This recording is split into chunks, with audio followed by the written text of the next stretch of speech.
Got a call for an AC. Tech's already been there, said it was frozen over. He turned it off, turned the system off, and turned the fan to on. Good job. Wish more tenants would do that. I don't know if it's completely thawed out or not, but let's go check.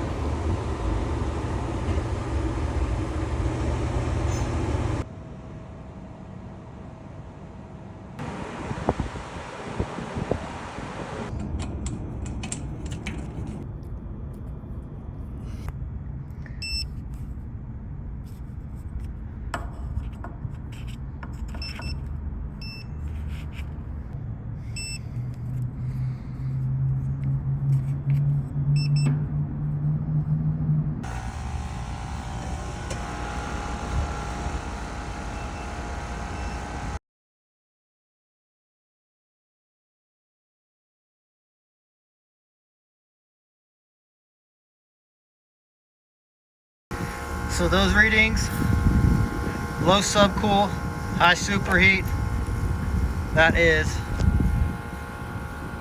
going to be a low charge. And I'm going to charge through this adapter on my probes, hook up the suction line, and I can see everything in real time when I'm charging. I know I've been charging with the gauges and the clamp last couple of troubleshooting videos, but this is the way I normally do it because it's fast. I did it the other way because I want you guys to understand it. Don't just jump into the digital world if you don't understand how things are working. All the air is out, and I'm just going to add refrigerant now. Only thing I'm doing wrong, and I'll admit I'm doing it wrong, is I'm not using a scale. So it's very hard to see how much I'm putting in.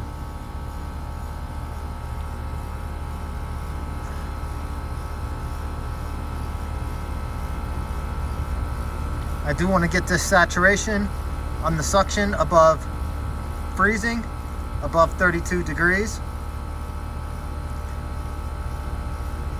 And I'll wait a minute or two and check my readings.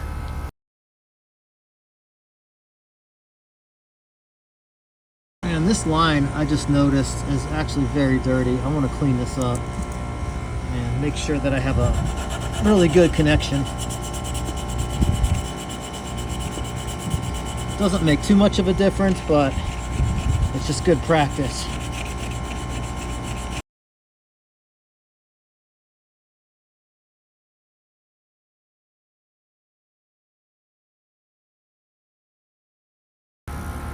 Now everything might look okay with that temperature split of 21 degrees and our saturation well above freezing, but we still have no subcooling.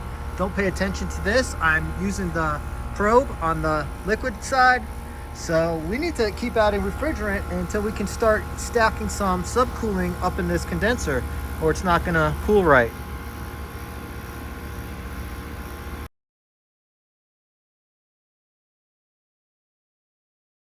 Now with the 4 degrees subcooling,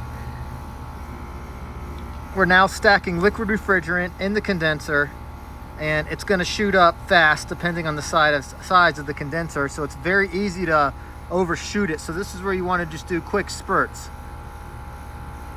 just like this, and then wait a little bit depending on how many floors the air handler is away from you. It could be could be like 30 seconds to a couple of minutes if you're in a high rise. And just monitor that subcooling.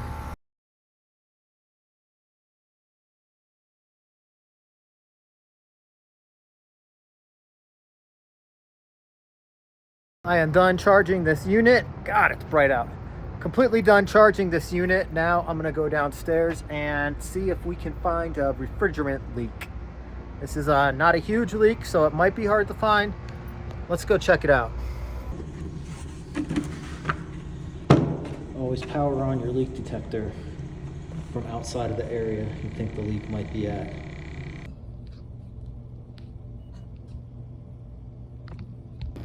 So it looks like our leak is coming from this vapor line Schrader,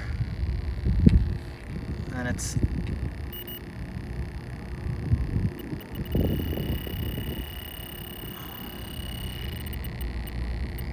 And if I do the same to the liquid line, Schrader, it picks up nothing. I already leak searched downstairs since I had access to the coil and didn't find anything.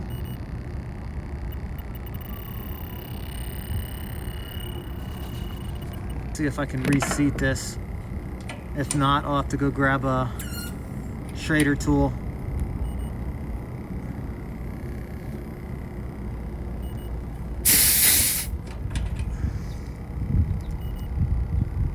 Let that residual get out first.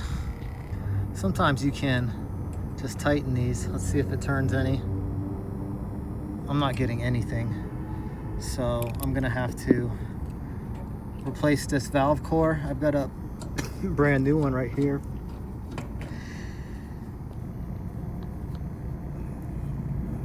And I got my valve open. I want to make sure that I can close it.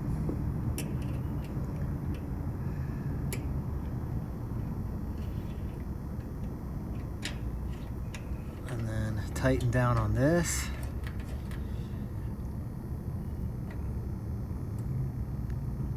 And then loosen the valve core. I can tell I got it loose because the pressure's wanting to shoot.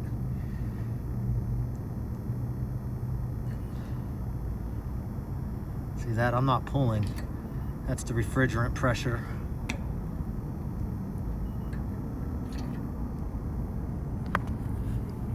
And shut my valve and see if we got it. I'm not really familiar with this tool. I used the APN, that works much better. And I did not get it. I need to use two hands for this. I'll have my tripod on me. I'm pushing on it and turning at the same time to back that valve core out. Now I think I got it. Shut the valve off.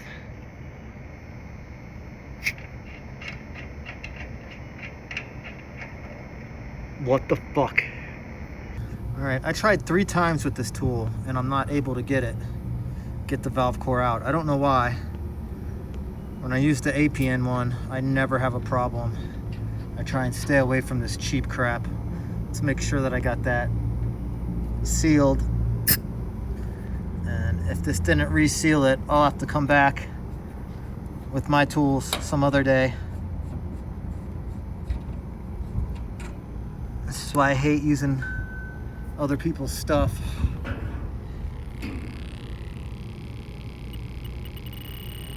And we're still leaking.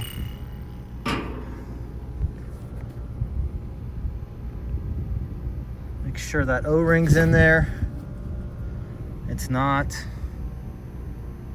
Now it is. Flip that O-ring upside down so we can get the other seal.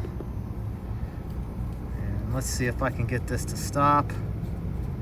Just want it snug. And I'll make a note to come back and replace this.